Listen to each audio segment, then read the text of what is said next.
Yes, John S. Pennington Jr. If you haven't checked the other episode, please go check it out. We talk about manipulation, Bitcoin, gold, dollar. We talk a lot about cool stuff. But today is deal breakdown. We cover cool, interesting stories. Today we have a deal breakdown. John, what is your deal breakdown? A cool, interesting story that you have for us today?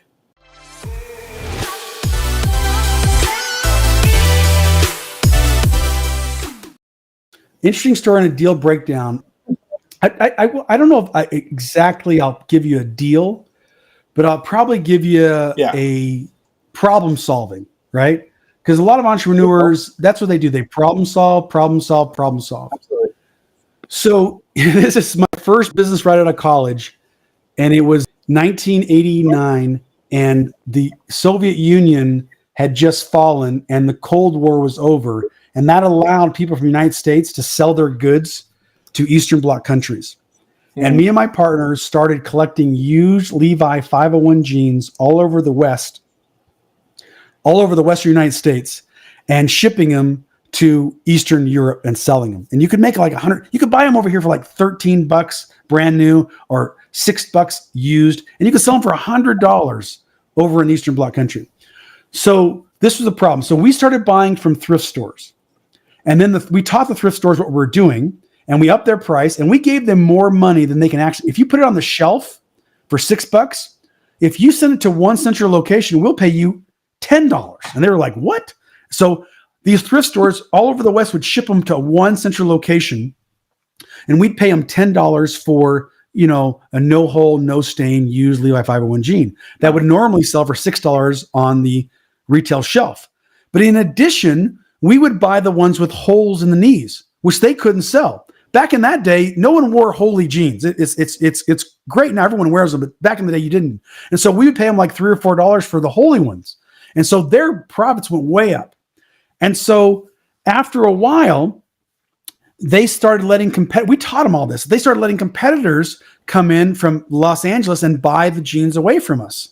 And so we were really mad at the moment. We were really mad. We felt betrayed that we had taught you, the thrift store, something, how it worked, and then you used that knowledge to hurt us.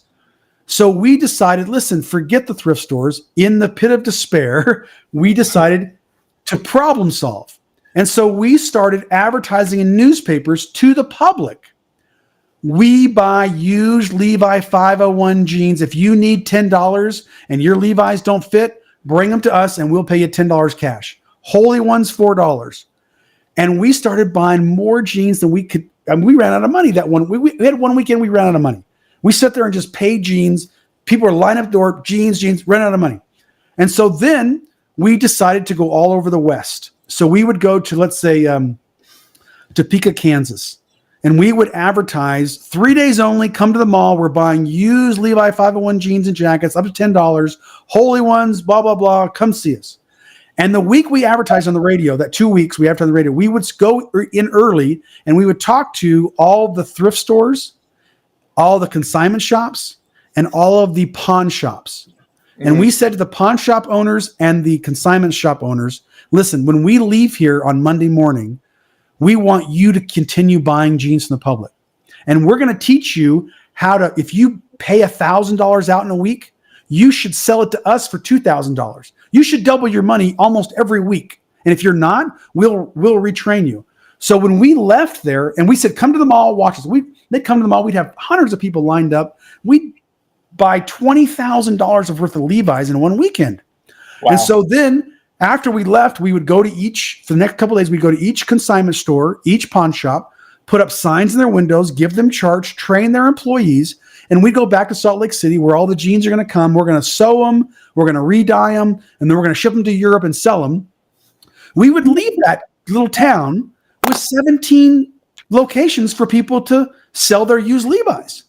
And so over about a 5-year period, we built up 650 locations that were buying from the public, boxing them up, shipping them to Salt Lake City.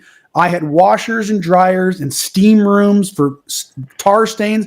We had, I believe, 7 seamstresses that full time, 8 hours a day, repaired used Levi 501 jeans with their sewing machines. And so I did that for 9 years. 9 years we did that. And then eventually the thrift stores called us back. They said, "Come, we want you to come start buying jeans." We came back and we found out they were letting our competitors only buy the jeans with no holes, no stains.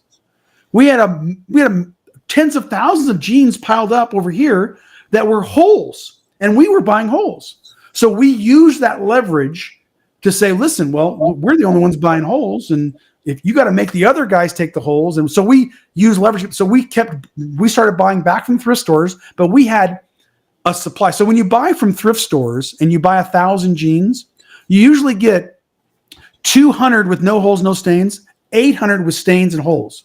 When you buy from the public, it's opposite. You get 800 no holes, no stains, and 200 with holes and stains. So our quality in Europe we were beating every competitor. There was no competitor that could beat us because of our supply chain. Our supply chain was directly to the public. Our supply chain wasn't directly only to thrift stores. Everyone else's supply chain was through thrift stores. And so when you competed against Europe and we had competitors coming in then, we always had the best quality. So what I'm trying to say to you on your deal question, it's more of problem solving. We solved a problem that no one else could solve, and we paid for our trips by going to Topeka, Kansas, advertising, buying $20,000 worth of jeans, leaving there with a profit, and also developing 16 to 17 locations that would continually ship us jeans for years and years and years and years. And then that thing lasted about 9 years. Maybe 10 years, almost 10 years. And what happened in 97, 98, Ronald Reagan had kept the dollar low for a long time, and that helps exports. Yeah. Well, the dollar started going like this, up, up, up. That was in 97. 97, the kids started wearing the baggy look. And 501s are tight-fitting jeans, the baggy look. And the third thing that happened was the Gulf War. After the wall fell in 98, the Soviet Union, everyone loved America. They wanted made in USA products. By 98, we had the first Gulf War, and people in Europe were like, the Americans are bombing for oil, right? And so those three things all happened kind of in the same year, and we knew it was going to die one day. We didn't know it was going to go 9 years. But fashion always changes, and it just changed. Really, it changed in 1 year. It wasn't a bell curve; it was a cliff.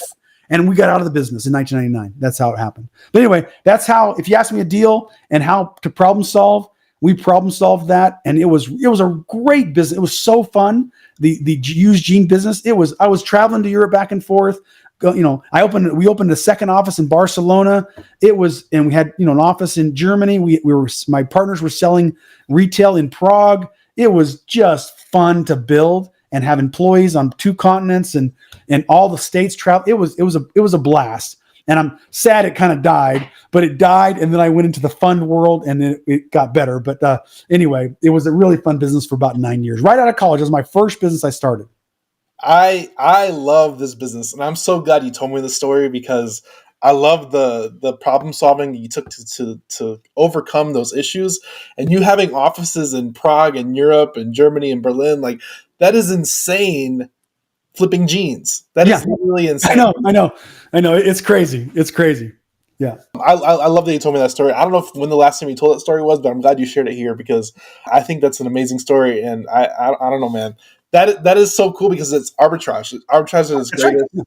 Yeah. And you find where you can buy low and sell high. Simple form of business. Yeah. And I think exactly. Killed it. Hey, man, I got to go, but thank you. That's been really good catching up with you again. And good luck to you in your enterprise. Appreciate you.